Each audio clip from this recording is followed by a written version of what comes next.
Assalamualaikum warahmatullahi wabarakatuh.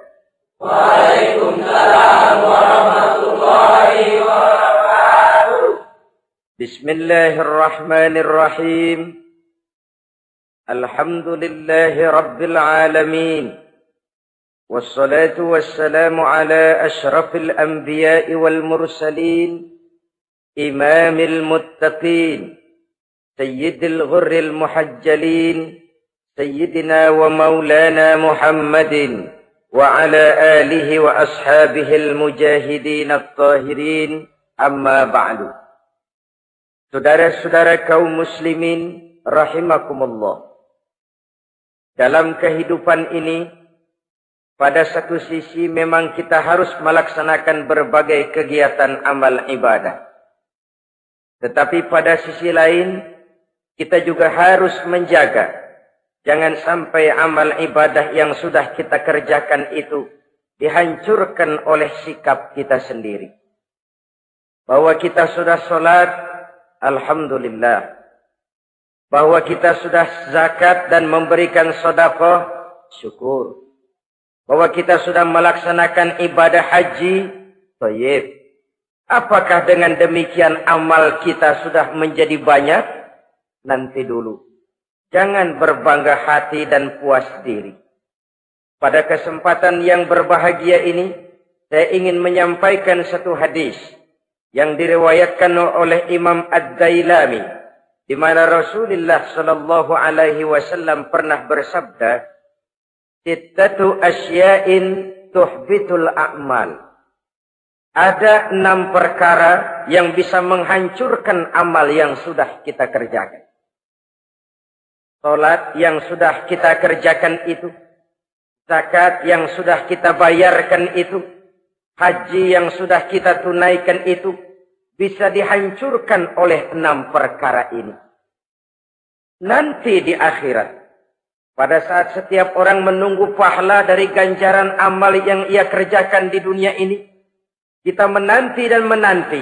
Ya Rabb, mana amal kebaikan saya? Mana pahala kebajikan yang saya lakukan? Hasilnya tidak ada. Amal yang kita kerjakan dihancurkan oleh sifat-sifat yang akan kita kemukakan pada pertemuan kali ini. Yang pertama yang bisa menghancurkan amal adalah al-istighalu bi'uyubil khalqi. Orang yang terlalu sibuk mencari-cari aib dan kekurangan pada diri orang lain. Habis waktunya hanya untuk mengorek-ngorek celah orang, sementara ia lupa pada aib dan celak dirinya sendiri. Sifat seperti ini menghancurkan amal yang sudah kita kerjakan. Sedangkan baginda Nabi mengajarkan, tuba liman syaghalahu aibuhu an uyubin nas. Beruntunglah orang yang kekurangan pada dirinya menyebabkan dia sibuk sampai ia tidak sempat mencari-cari aib dan kekurangan pada diri orang lain. Saudara-saudara kaum muslimin rahimakumullah. Sibuk mencari aib orang tentu bukan dengan tujuan positif.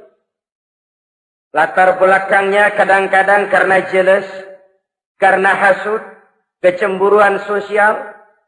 Sore, pagi, siang, malam kita korek-korek kesalahan orang dengan target hancur martabatnya, jatuh kehormatan dirinya, hilang nama baiknya, dilupakan dan terisolir dari tengah-tengah masyarakat.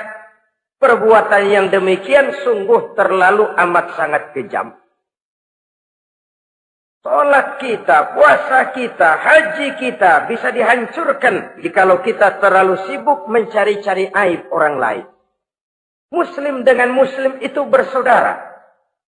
Kalau kita menganggap muslim yang lain adalah saudara kita, maka aibnya adalah aib kita, kekurangannya juga adalah kekurangan kita. Pada saat kita melihat pada dirinya terdapat kekurangan, tugas kitalah menutupi. Ini yang dijamin oleh Nabi, man satara musliman satarahullahu fid dunya wal akhirah. Siapa yang menutupi aib dan celah orang-orang beriman, Allah akan menutupi aib dan celaknya di hari akhirat nanti. Zaman sekarang, zaman gosip. Zaman sekarang, zaman isu. Sehingga hal yang 1 meter pun dapat jadi 5 meter. Yang 5 meter dapat saja menjadi 10 meter. Kita sibuk membumbui hal-hal yang kita tidak tahu duduk perkara yang sebenarnya. Bahkan lebih celaka, kadang-kadang kita malah sok tahu. Memberikan vonis dari sudut pandang kita sendiri. Adalah tidak bijaksana jika kita mengukur baju orang lain dengan badan sendiri. Baju orang lain kita ukur pakai badan kita. Tentu saja enggak pas. Begitulah. Terlalu sibuk mencari-cari aib orang lain. Menghancurkan amal ibadah yang sudah kita kerjakan. Na'udzubillah. Summa na'udzubillah. Kadang-kadang hadir majelis taklim di pengajian. Ngaji setengah jam. Ngomongin orang 2 jam setengah. Tekor, defisit. Belum bergeser dari majelis taklim. Ini kan penyakit rohani. Di mana kedudukan kita antara sesama muslim bagaikan satu tubuh. Kalau yang satu sakit, yang lain ikut merasakan sakit. Yang satu terhina, yang lain ikut merasakan terhina. Jadi pada saat kita melihat aib orang lain, kita ceritakan di mana-mana, kita bongkar di mana-mana. Tentu satu hal yang jelas, kita tidak senang kepada orang itu. Kita tidak senang kepada orang itu. Dan kalau sudah tidak senang, maka fungsi persaudaraan bisa berubah menjadi permusuhan. Oleh sebab itu, kalau ada 2 orang berselisih, boleh kita bohong untuk mendamaikan 2 orang tadi. Misalnya si A sama si B berantem nih, jengkel, marah-marahan. Saudara datang ke rumah si A. A, saya dengar kamu lagi marahan sama B. Iya itu si B, kurang ajar. Bangsat, bajingan, tengik. Pokoknya kalau ketemu, awas. Ah, saya kira sih enggak begitu. A, tadi saya ketemu B, dia bilang malah kangen sama sampean. Dia pengen ketemu, ingat masa lalu zaman sebantal berdua, sebatang rokok berdua. Dia kangen pengen ketemu. Padahal si B nggak ngomong apa-apa sama saya. Saya olah sedemikian rupa sampai si A tenang. A tenang, saya datang ke rumah B. B, katanya kamu lagi marahan sama si A. Iya tuh A, kunyuk monyet. Udahlah, pokoknya kalau ketemu dia saya hantam habis. Ah, barusan saya ketemu si A, dia bilang pengen ketemu ente. Pengen ngobrol kayak dulu, mengembalikan keharmonisan yang hilang, mengembalikan kehangatan persaudaraan yang lenyap. Si A tenang, si B adem. Kenapa? Karena bohong saya. Kesana saya ademin, kesini saya ademin. Jenis bohong seperti ini berpahala. Kenapa? Tujuannya mendamaikan orang yang sedang berselisih. Tapi kan orang bermental seperti ini jarang. Yang banyak kan tukang kompor sekarang. Taruh angetin, sini angetin, murub deh. Datang sama A, lu marahan sama B. Iya, gue kesel banget sama B. Emang? Wow. Diemang-emangin. Oh, udah dah, pokoknya gue mah kalau jadi elu takut sama si B, gue buka celana, gue pakai rok deh. Si A panas. A panas, datang ke rumah B. Komporin lagi. Dua-duanya panas, koslet, terjadi perkelahian. Biang iblisnya tukang kompornya. Sampai untuk mendamaikan 2 orang yang berselisih, diizinkan berdusta. Kenapa? Prinsip Islam itu Islam.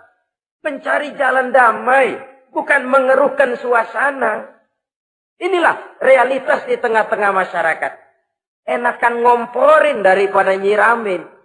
Enakan manasin daripada mendamaikan 2 orang yang sedang berselisih. Apalagi kalau kita punya kepentingan. Main nimbrung aja kayak toge. Kagak ngerti urusan. Nyampur aja nyampur. Toge kan begitu. Toge ada laksa nimbrung. Ada gado-gado ngikut. Ada kredok masuk. Kagak ngerti juntrungan masalah. Main nyampur aja nyampur. Ini kan tidak objektif namanya. Nah, mental seperti ini. Wah, sholatnya khusyuk. Zakat bayar, sedekah iya. Tapi kalau suka cari-cari aib orang, jembreng kesalahan orang di mana-mana, sholatnya, puasanya, hajinya bisa dihancurkan oleh mental yang seperti ini.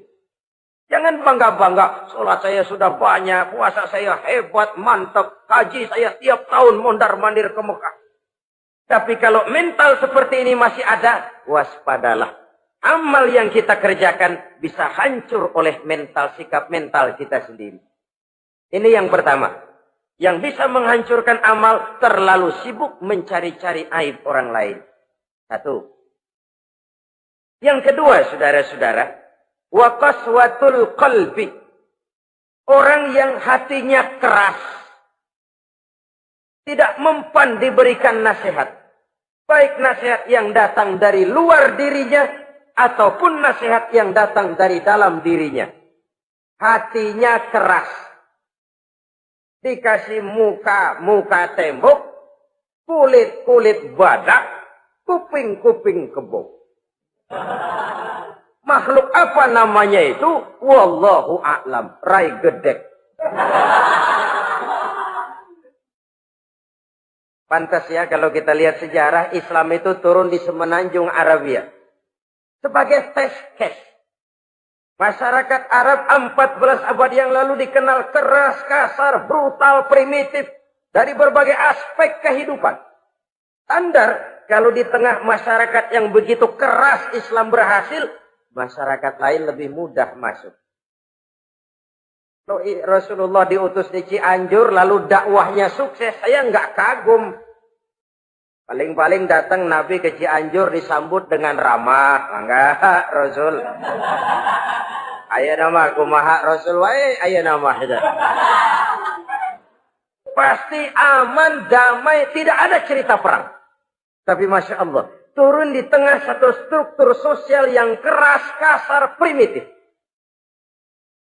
Menghadapi orang yang hatinya keras seperti ini, apa prinsip kebijaksanaan yang dilaksanakan oleh Rasul dalam menerapkan syariat Islam?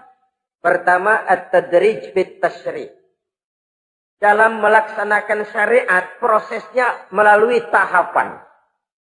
Contoh, jahiliyah dulu itu paling senang sama mabuk. Geng. Binteler. Oh, jahiliyah itu kalau sudah mabuk, nggak cuma minum, mandi pakai arak. Subhanallah. Mandi pakai arak. Menghadapi masyarakat yang seperti ini, apa strategi syariat Islam? Mula-mula ayat yang turun. Yas'alunaka 'anil khamri wal maisir, qul fihima ismun kabirun wa manafi'un linnas. Mereka bertanya kepada Muhammad tentang arak. Katakan, arak itu ada manfaatnya, tapi juga ada bahayanya. Bahayanya lebih besar daripada manfaatnya. Tidak diharamkan dulu, tidak. Cuman dikasih sen. Teler emang enak. Oh, melayang ke langit. Cuman ada bahayanya. Bahayanya lebih besar daripada manfaatnya. Dikasih gambaran, dikasih sen. Tidak diharamkan mutlak dulu, tidak. Bertahap dikit dulu. Nih. Urusannya begini nih. Ada manfaatnya, tapi ada bahayanya. Bahayanya lebih besar daripada manfaatnya. Jak rasio berpikir. Setelah tahu bahayanya lebih besar, kan dikit-dikit mulain jauh. Mulain ngurangin, jaga jarak. Setelah ada jarak, turun peringatan kedua. La taqrabus salata wa antum sukara. Jangan dekati salat kalau kamu lagi mabuk. Salat sehari semalam 5 kali. Berarti 5 kali mereka harus jaga diri. Jangan sampai mabuk. Makin jauh. Setelah jauh sekali, kira-kira tidak goyah, turun vonis. Innamal khamru wal maisir wal ansab wal azlamu rijsun min amali syaitan fajtanibu la'allakum tuflihun. Arak itu najis, kotor, perbuatan setan. Jauhi. pasti kamu akan beruntung. Baru timbul hukum haramnya. Orang udah nggak kaget. Kenapa? Pagi-pagi udah dikasih sen. Bahayanya lebih besar. Kalau sholat jangan, kalau mabuk jangan mendekati sholat. Makin jauh. Ini tahapan. Sama juga kita kan. Begitu jebrol lahirnya cuman susu ibu. Gedean dikit sang Ambon. Kan gitu. Gedean dikit pisang ulek. Gedean dikit nasi. Udah gede bener jengkol jijelin.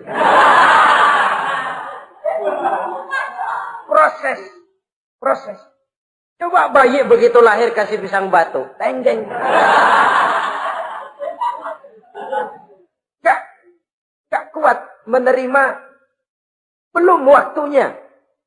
Ini proses yang dilaksanakan oleh strategi syariat Islam untuk mengobati penyakit qaswatul qalbi ini. Keras hati. Syariatnya bertahap. Tidak drastis.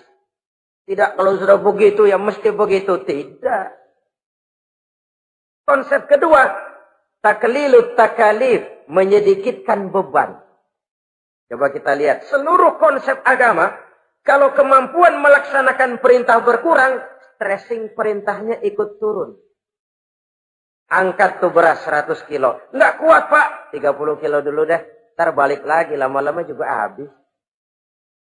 Ini konsep untuk mengobati qaswatul qalbi. Bertahap. Semua perintah agama itu begitu.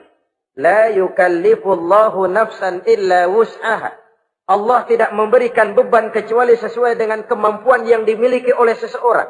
Kalau kemampuan melaksanakan perintah berkurang, stres perintahnya juga ikut menurun. Sholat wajib diri. Kalau mampu. Gak bisa pak sholat berdiri. Sholat dengan berbaring. Kalau mampu. Berbaring gak bisa pak. Pinggang kurap. Sholat. Pakai isyarat. Kalau mampu. Pakai isyarat tidak bisa. Dalam hati. Setiap kemampuan melaksanakan perintah berkurang, stres perintahnya juga menurun. Taklilut takalif, ini juga salah satu strategi mengantisipasi kerasnya hati.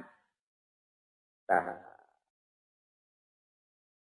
Konsep yang ketiga dari syariat, al-musawat bainan nas fi takalifil ahkam. Persamaan terhadap manusia di dalam berhadapan dengan hukum Allah. Kadang orang yang hatinya keras itu, logikanya jalan, ngukur suasana. Gimana sih lu? Menggerib kagak bawa ke masjid? No, yang Pak Haji masih di perapatan. Yang Pak Haji disebut. Itu kan cenderung orang begitu. Kalau dia nyolong ayam, dia tunjuk orang yang nyolong kambing. Ini apologi namanya. Kenapa lo nyolong ayam? No, yang maling kambing urusin. Gedean. Apologi. Lah kapan mau beres kalau begitu? Tidak introspeksi, tidak self-correction. Itu apologi. Untuk menutupi kelemahan diri, menunjuk kesalahan orang lain yang lebih besar. Itu kan nggak jantan namanya. Apologi. Tidak ada sifat untuk memperbaiki diri sendiri. Karena kecenderungan ini ada, Islam menutupi itu. Dengan apa? Semua manusia sama dalam berhadapan dengan hukum Allah. Tidak ada iri hati dalam hukum Islam ini. Salat wajib. Wajib. Bagi siapa? Yang sudah balik dan mampu. Terhadap semua strata. Jenderal wajib, kopral wajib. Apalagi hansip. Tidak ada fasilitas. Wah kamu jenderal nggak apa-apa dah. Sembahyang setahun 2 kali. Idul Fitri aja sama Idul Adha. Enggak tuh. Semua manusia sama dalam berhadapan dengan hukum Allah.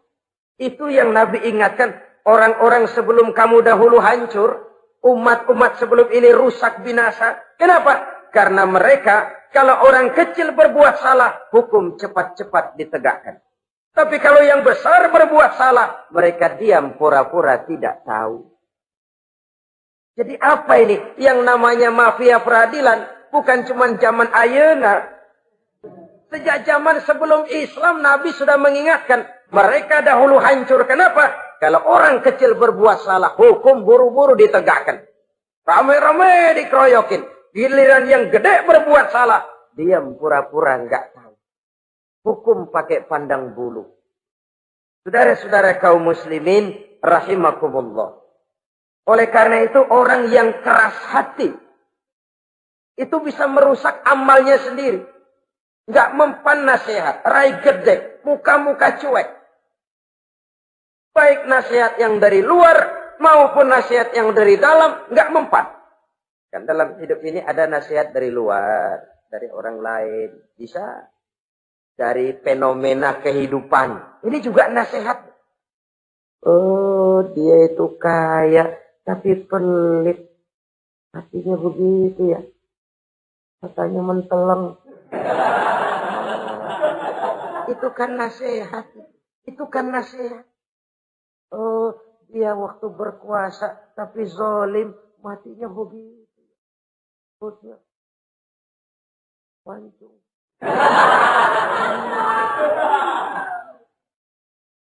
Fenomena kehidupan yang kita lihat, yang kita dengar, yang kita saksikan, itu semuanya bisa nasihat.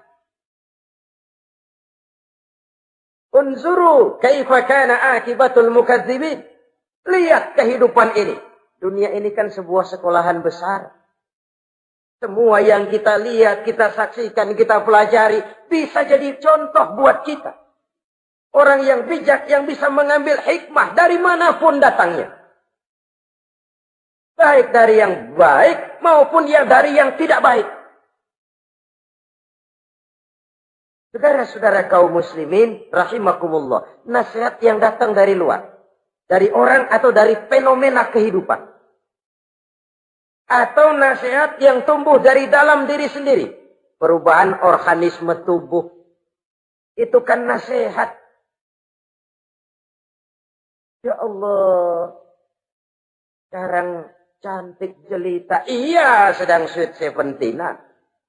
Rambutnya hitam, ikal berderai. Iya, semua memuja, memuji. Alisnya katanya laksana semut beriring.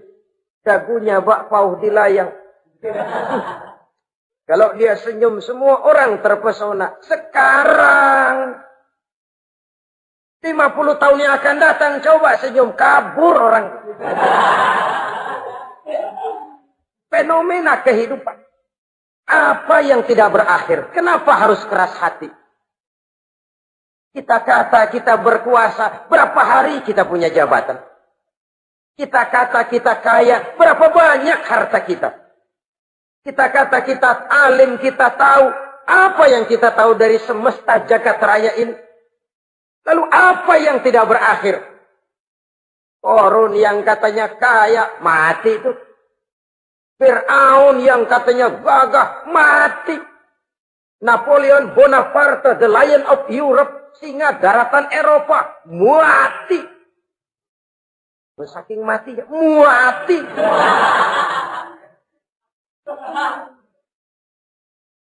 Kenapa harus keras hati? Kenapa tidak melihat perubahan fenomena alam sekitar ini? Apa yang tidak berakhir? Apa yang tidak selesai? Lalu apa yang mau kita sombongkan? Kenapa kita harus keras hati? Tiga pantas dalam hadis kursi Allah menyatakan al-kibriya'u libasi. Sombong itu pakaianku. Manusia enggak pantas pakai pakaianku, kegedean. Pakaian Allah mau dipakai. Kalau Allah sombong, udah pantas aja udah. Kenapa? Kagak ada Tuhan lain selain dia. Udah pantas dia nyombong. Kita nyombong apaan? Oleh sebab itu, beruntung orang kalau diberikan hati yang lembut, mudah menerima kebenaran, peka terhadap kesulitan orang lain, ringan tangan memberikan pertolongan buat mereka yang memang memerlukan. Dan enggak semua orang dikasih begitu. Enggak semua orang. Lain ya. Umar bin Khattab sikapnya keras, tapi hatinya gampang menerima kebenaran. Nah, lain orang kayak begini. Keras sikap boleh keras, tapi hati mudah menerima kebenaran. Wah, kalau Umar kerasnya kan luar biasa. Tapi hatinya kok gampang menerima kebenaran. Ini hidayah. Coba lihat waktu berita Rasulullah meninggal dunia. Sampaikan oleh para sahabat, Umar jengkel, cabut pedang. Siapa bilang Muhammad mati, saya tabas batang lehernya. Dia nggak siap menghadapi kenyataan. Emosinya yang jalan, bukan rasionya. Keras. Bilang deh, Muhammad meninggal. Saya tabas batang lehernya. Untung ada Sayyidina Abu Bakar. Beliau tidak bicara langsung, cuma pidato.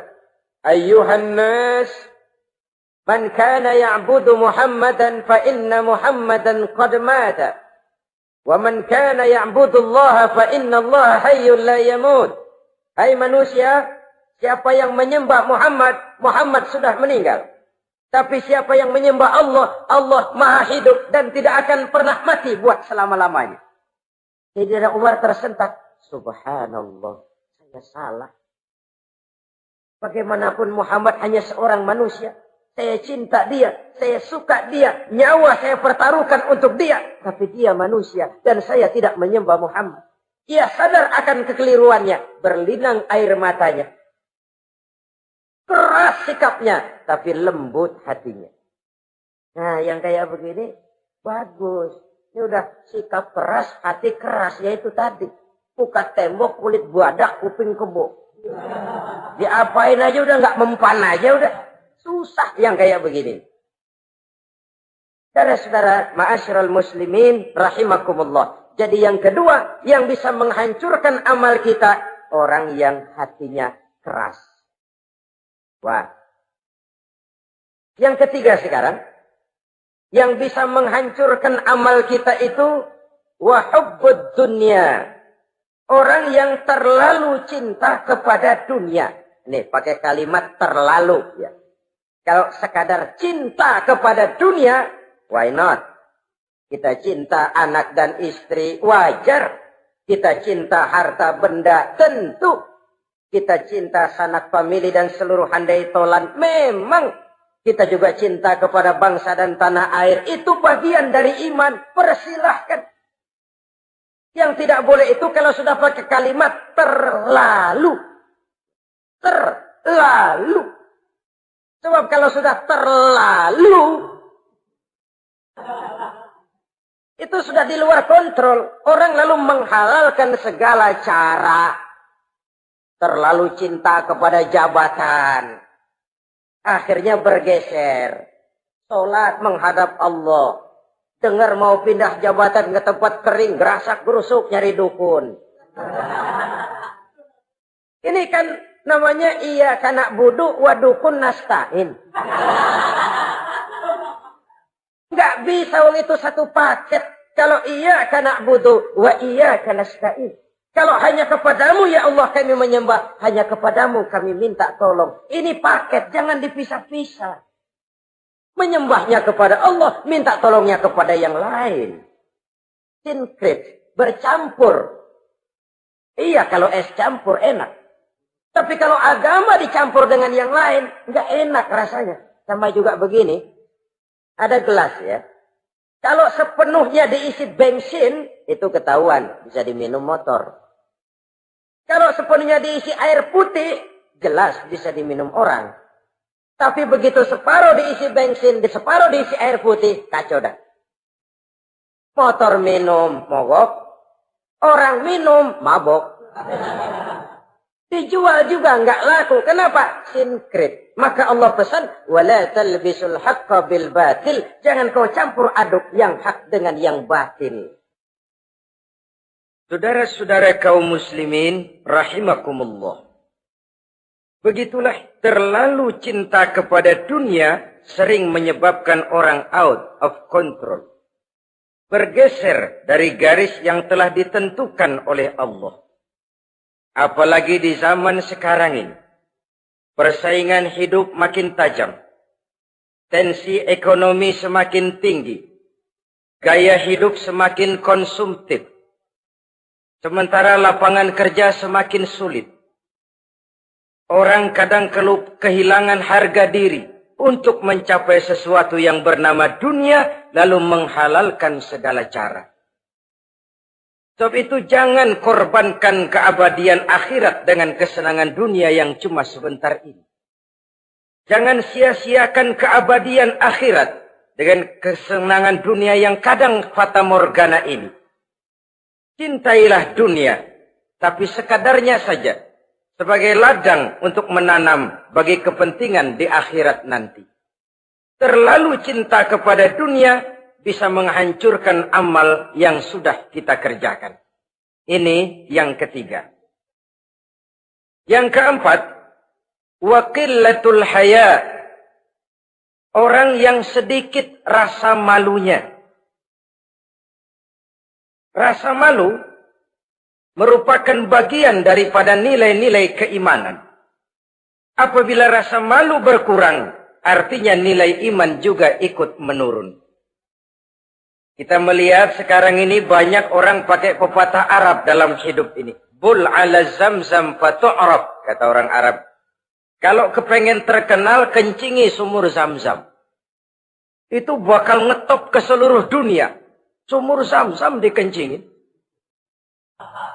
Itu akan terkenal ke seluruh dunia. Terkenal apanya? Terkenal gilanya. Jadi apa maksud pepatah ini? Kalau pengen cepat terkenal, bikin yang aneh-aneh. Yang orang lain nggak kerjain, kerjain.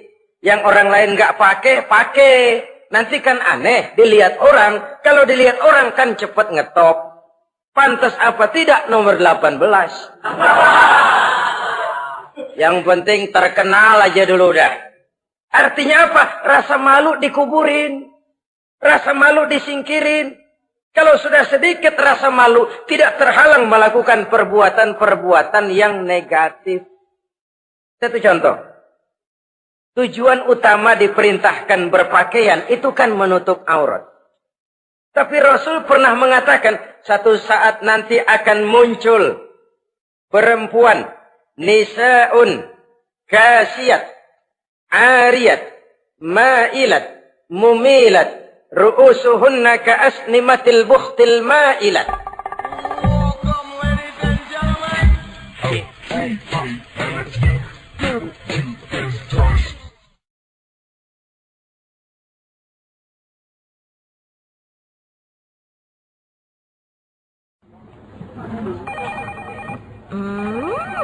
What is it? Ooh, a new chocolate product by the Integral CJ's Management. What chocolate? No, my girl. It's a new CJ's brand.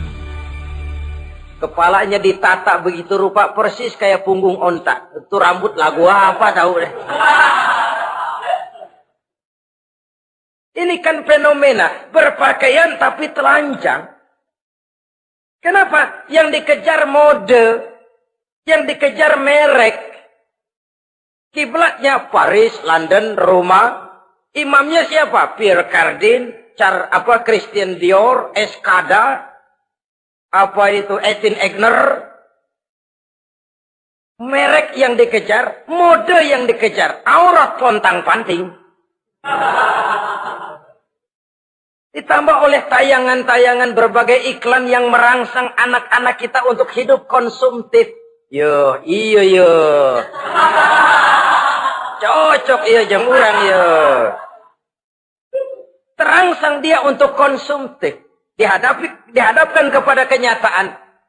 Suasana ekonomi nggak menunjang. Orang tua lemah ekonominya. Dia lihat sekelilingnya ternyata yang lain juga begitu. Banyak teman senasib, kumpul. Disingkirkan rasa malu. Akhirnya tukang bajai ditodong. Qillatul haya, sedikit rasa malu. Kalau sedikit rasa malu, dia tidak terhalang lagi melakukan perbuatan-perbuatan yang negatif. Dan itu berarti menghancurkan amal-amal yang lain. Sebab itu budaya malu ini sangat penting. Coba kalau dia hinggap di hati seorang pejabat. Pejabat yang punya rasa malu, Masya Allah, membawa manfaat yang besar buat rakyatnya. Contoh saja ya, di Jepang itu ada Perdana Menteri Hosokawa, saudara-saudara dengar. Baru 8 bulan jadi Perdana Menteri.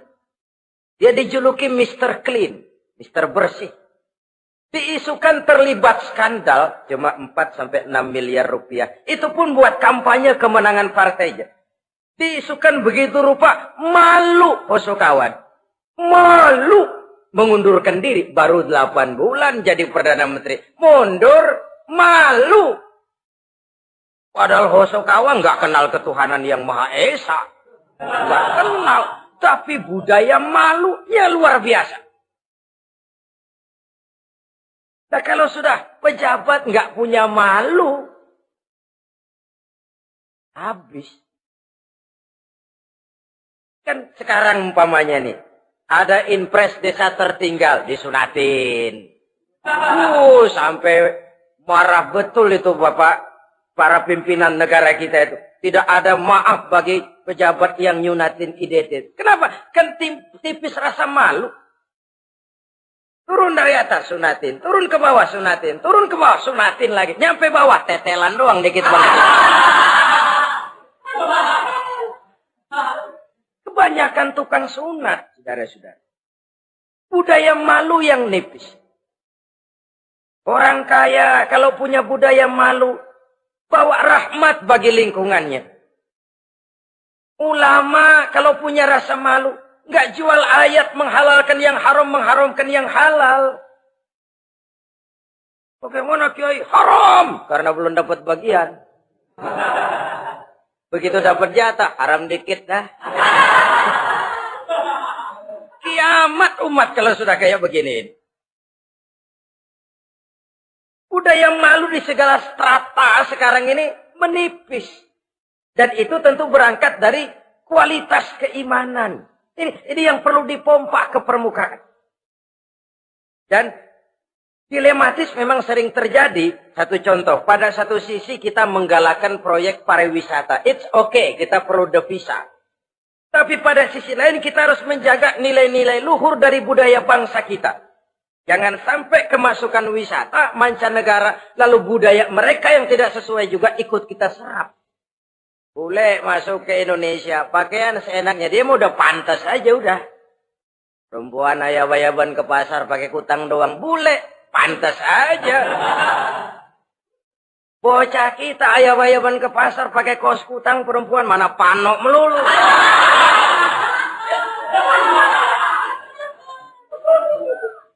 Menipisnya budaya malu. Ada standar. Bahwa mode, hal kedua. Merek apalagi. Yang pertama itu menutup aurat. Dari sisi berpakaian saja. Kalau anak-anak kita diracuni oleh yang namanya mode, diracuni oleh yang namanya merek, dia akan terbuai hidup dalam alam kepalsuan. Sekarang ini hidung pesek bisa dibikin mancung. Kulit keriput jadi kencang. Operasi plastik. Pada sisi lain pengaruh duit juga luar biasa. Ya aki-aki keriput kalau habis gusuran kencang lagi. Pasaran keras lagi. Oleh sebab itu budaya malu ini perlu kita kembangkan. Supaya di semua strata sosial memiliki budaya yang namanya malu. Sederhana memang, tapi tidak semudah mengucapkannya. Sampai-sampai dijadikan taruhan, al-haya'u minal iman. Rasa malu itu bagian daripada iman. Dan malu yang tertinggi, kalau sudah punya malu kepada Allah, itu puncak. Puncaknya di situ. Kalau cuma malu sama mertua, ngaling aja dikit, dia kagak tahu. Kalau cuma malu kepada petugas keamanan, terlalu banyak tempat yang mereka nggak lihat. Tapi kalau sudah budaya malu kepada Allah, tidak sejengkal tanah pun terhalang dari pengetahuan Allah. Ini nantinya juga punya pengaruh sosial. Sosial kontrol sekarang juga sudah renggang. Dulu kalau ada hal yang dianggap aib, satu kampung tahu. Malunya selebar awak. Sekarang budaya hidup sudah individualis. Tetangga mau apa kayak cuek aja udah. Akhirnya orang anteng lah. Nggak apa-apa ini dah tenang aja dah. Besok begitu aja lagi. Sosial kontrol juga sudah agak renggang sekarang ini. Kalau dulu orang punya rasa sosial kontrol yang begitu dekat. Oleh sebab itu, budaya malu merupakan bagian daripada iman. Orang yang sedikit rasa malunya bisa lepas kontrol. Kalau dia sudah lepas kontrol, dia bisa melakukan hal-hal yang merusak amal perbuatannya sendiri. Oleh karena itu, pada pertemuan kali ini, saya juga mengajak, mari kita tumbuh kembangkan budaya malu ini. Saudara-saudara kaum muslimin, rahimakumullah. Yang kelima, yang bisa menghancurkan amal kita, watulul amal. Orang yang terlalu panjang angan-angannya. Hidup dalam bayangan. Kakinya tercabut dari alam realitas. Mengharap burung terbang tinggi, tapi punai di tangan cepat-cepat dilepas. Akhirnya burung di tangan terlepas, punai juga tidak datang. Terlalu panjang angan-angan. Hidup cuma nunggu keajaiban. Yang diwiridin jikalau. Orang sudah kemana-mana dia masih anteng. Jikalau andai kata umpama misalnya. Islam bukan agama orang pemalas yang selesai sholat lalu berpangku tangan. Ada orang yang cuma sujud saja rezekinya mengalir. Ada. Ada orang yang cuma munajat di keheningan malam. Rezekinya mengucur. Ada. Tapi kan bukan kelas kita. Itu kelas antara dia dengan Allah, tidak ada jarak lagi. Orang-orang yang batinnya bersih. Doanya didengar. Permohonannya dikabulkan. Permintaannya cash. Kalau kita bisa bayang cuma nadah doang. Nggak mau usaha. Paling banter orang undang tahlil kita.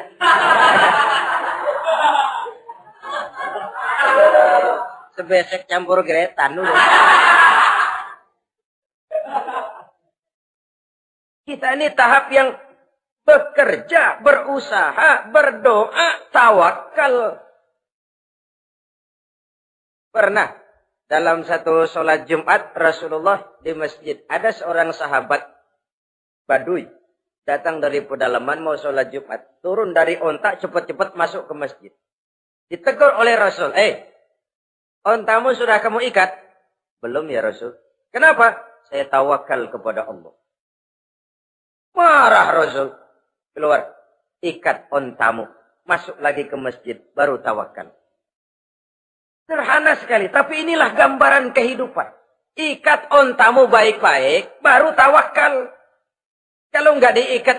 Udah tawakal. Terus hilang. Tawakalnya salah. Sudah diikat rapi-rapi masih hilang juga. Nah, tawakalnya benar. Sudah usaha, sudah ikhtiar. Toh hilang juga. Gambarannya sederhana. Ikat ontamu baik-baik. Lalu masuk ke masjid. Barulah engkau bertawakal. Jangan onta dibiarin keliaran. Lalu tawakal. Tawakalnya yang salah. Saudara-saudara kaum muslimin. Rahimakumullah. Islam mengajarkan keseimbangan. Kita wajib berusaha, tapi tidak wajib untuk berhasil. Hasil itu hak prerogatifnya Allah. Berusahalah sebagaimana harusnya di satu sisi, tapi minta tolonglah kepada Allah di sisi lain. Ada keseimbangan. Orang yang terlalu panjang angan-angannya biasanya malas bekerja. Terangsang ngejar kerjaan yang gede, yang kecil kagak dikerjain. Akhirnya yang kecil lewat, yang gede kagak datang. Padahal rezeki itu kan yang penting mudawamahnya ya, rutinnya. Biar banyak tapi begitu sekali datang banyak, begitu stok 10 tahun kagak datang terus. Sengsara juga. Yang penting mudawamah, continue-nya itu. Biarin duit sih banyak, asal rutin aja. Gak apa-apa. Tulul amal, terlalu panjang angan-angan. Hidup di alam bayangan. Terlepas kaki dari akar kenyataan. Hidup ini kan kenyataan, harus dihadapi secara nyata. Islam ini agama yang wajar, hiduplah secara wajar. Jangan melakukan sesuatu yang memang bukan makom kita di situ. Artinya apa? Kalau memang kita cangkir, lalu minta air seember, kan lebihnya mubazir.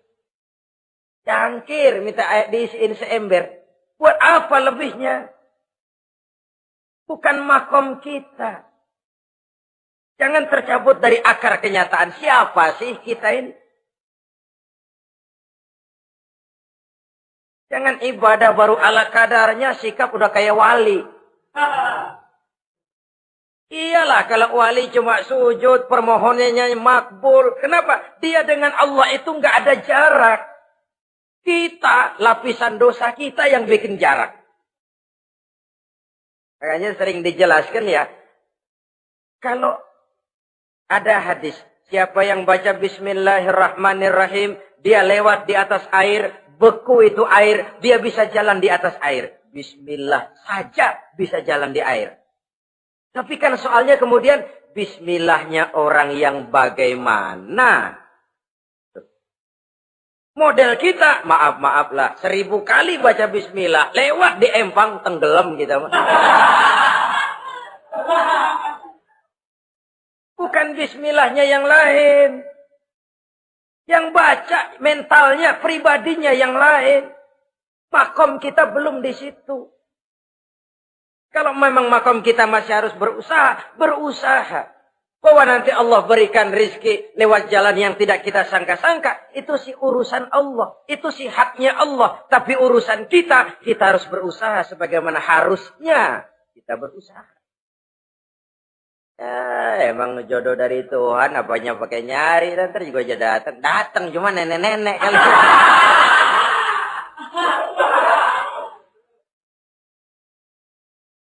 Bekerja, berusaha. Jangan terlalu panjang angan-angan. Hiduplah secara nyata, apa adanya, yang wajar-wajar saja. Tinggal di gubuk reot, hidup pakai gaya jet set. Ngagul dah. Sama merek mobil kenal banget, mobil orang-orang.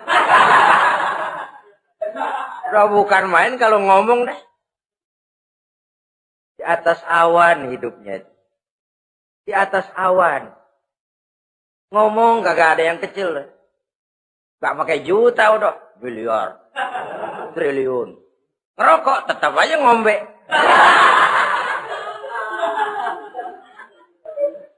Silahkan mengharap burung terbang tinggi. Tapi punai di tangan jangan dilepas.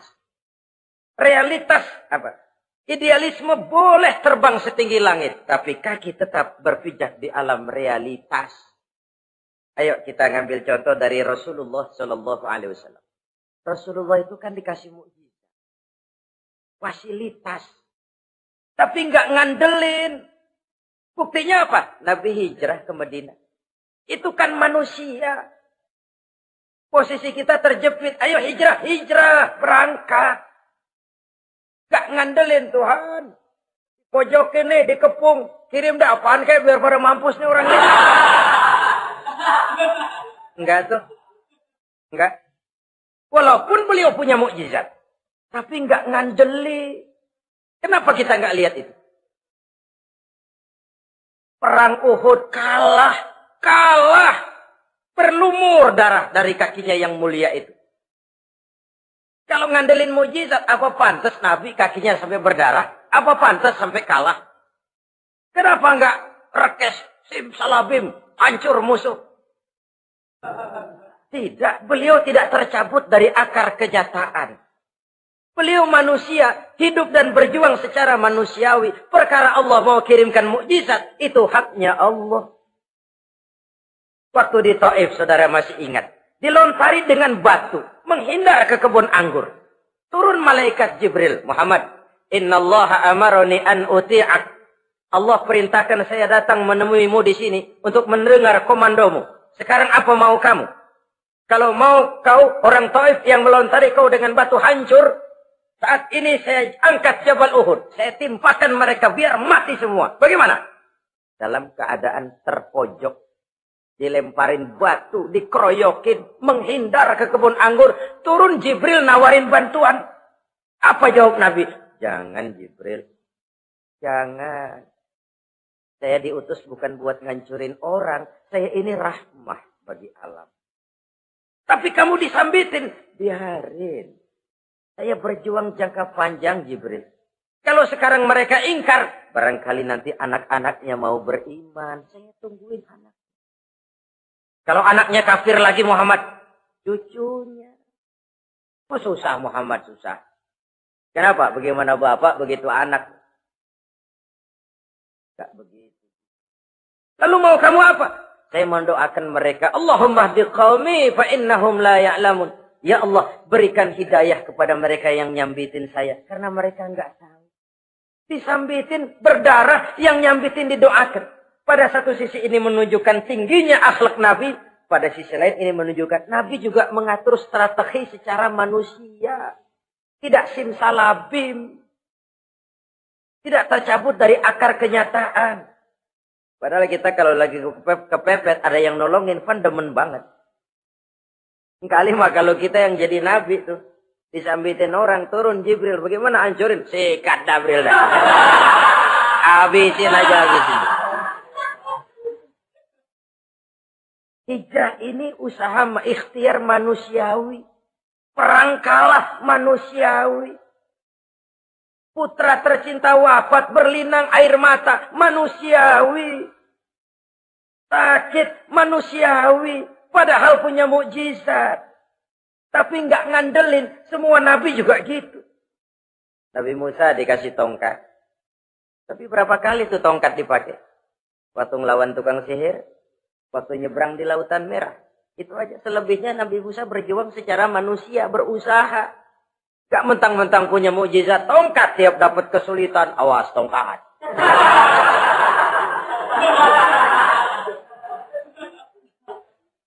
Utuh manusiawi. Ini Rasul. Kenapa kita nggak lihat itu? Kenapa kita lalu tercabut dari akar kenyataan dan hidup dalam khayalan? Sampai-sampai di satu anekdot yang menyentuh. Sekarang ini akibat tayangan-tayangan televisi begitu rupa. Ada seorang bapak ditanya sama anaknya. Pak, Tuhan sama Batman kuatan mana sih?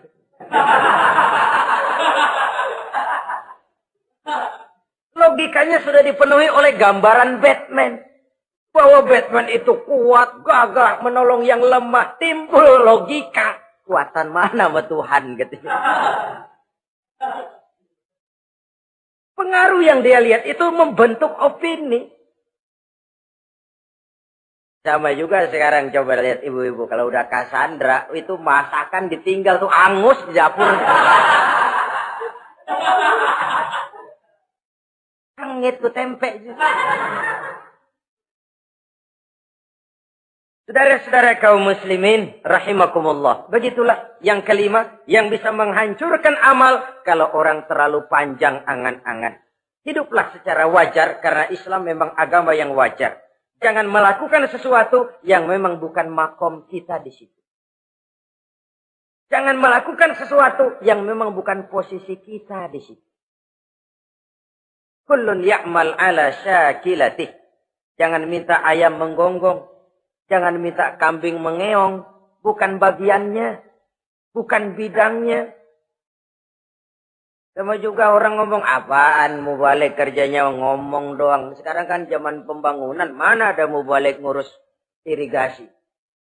Nah, kalau mubalik ngurus irigasi, apa lurah mau ngajar fikih?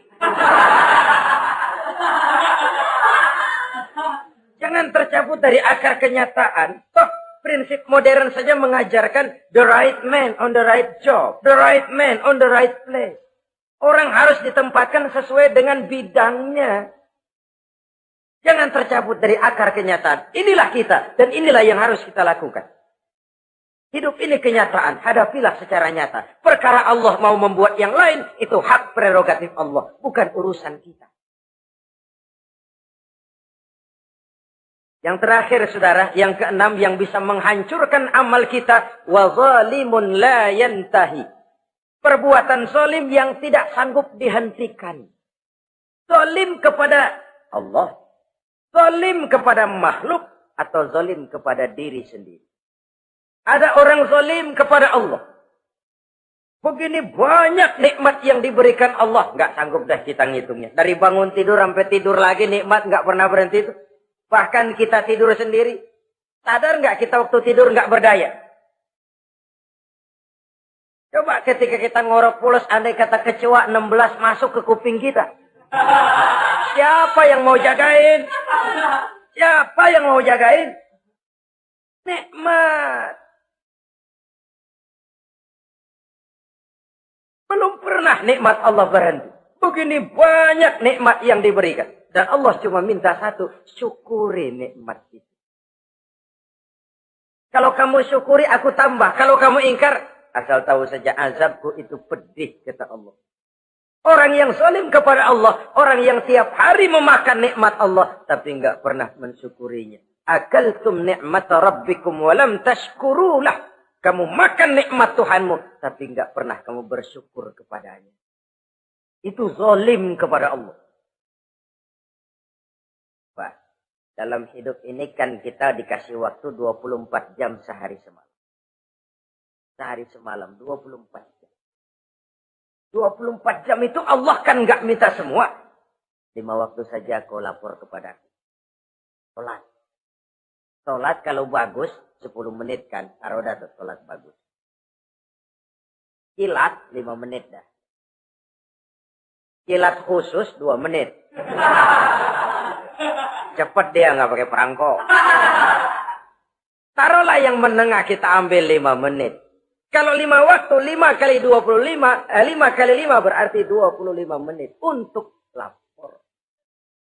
Hei manusia, aku kasih kau hidup 24 jam. 25 menit kau lapor. Banyak yang berat. Padahal sisanya masih 23 jam 35 menit. Buah gambaran ini. Zalim kepada Allah. Padahal zalim kepada Allah yang rugi bukan Allah. Se-ASEAN tidak ada yang sujud. Apa Allah tekor? Apa Allah lalu berhenti jadi Tuhan? Apa Allah lalu jadi lemah? Tidak. Zalim kepada Allah artinya juga zalim kepada diri sendiri. Lalu zalim kepada sesama makhluk. Kadang tidak kita sengaja. Karena itu dalam Islam tidak ada kebebasan mandiri. Ya contohnya ya. Kita beli radio. Kita setel di rumah kita sekeras-kerasnya. Terus dalam hati nih. Radio gue. Beli gue pakai duit gue. Gue setel di rumah gue. Sekeras-kerasnya urusan apa sama orang. Kata kita. Tetangga kita kan boleh juga ngomong begitu. Mata gue. Yang ngantuk gue. Gue tidur di kamar gue. Ngapa suara radio lu masuk kemari? Ini kebebasan saya nyetel radio. Dibatasi oleh kebebasan tetangga saya yang mau tidur. Kalau saya perturutkan nafsu saya sudah zalim kepada dia. Zalim kepada orang lain. Dan yang banyak tidak kita sadari, zalim kepada diri sendiri. Membiarkan diri hanyut dalam munkarat dan tanpa ada usaha untuk menghentikannya. Tidak ada orang yang bisa mencelakakan diri kita terus-menerus kalau bukan diri kita sendiri. Tidak ada yang bisa menyelamatkan diri kita kalau bukan kemauan kita yang tinggi untuk menyelamatkannya. Allah sudah ciptakan kita dalam bentuk yang paling mulia. Fi ahsani taqwim. Dari sekian banyak makhluk yang diciptakan Allah, tidak ada yang sekomplit, seindah, secantik manusia. Ini harus dijaga. Jangan posisi yang sudah tinggi ini kita rendahkan sendiri. Fi ahsani taqwim posisi kita. Tapi kita rendahkan, kita kembali asfala safilin. Posisi yang paling rendah, kita zalimi diri kita sendiri. Karena itu, zalim kepada Allah, zalim kepada orang lain, zalim kepada diri sendiri, akarnya sama, mendatangkan kerugian. Dan bisa merusak amal yang sudah kita kerjakan. Oleh karena itu, mari sama-sama kita berusaha. Pada satu sisi kita melaksanakan amal ibadah sebagaimana yang seharusnya. Tapi pada sisi lain kita menjaga nilai-nilai ibadah. Jangan sampai hancur oleh perbuatan kita sendiri. Sekianlah jumpa kita kali ini. Insya Allah kita lanjutkan di lain kesempatan. Terima kasih atas segala perhatian. Mohon maaf atas segala kekurangan. Usikum wa nafsi bitaqwallah. Wassalamualaikum warahmatullahi wabarakatuh.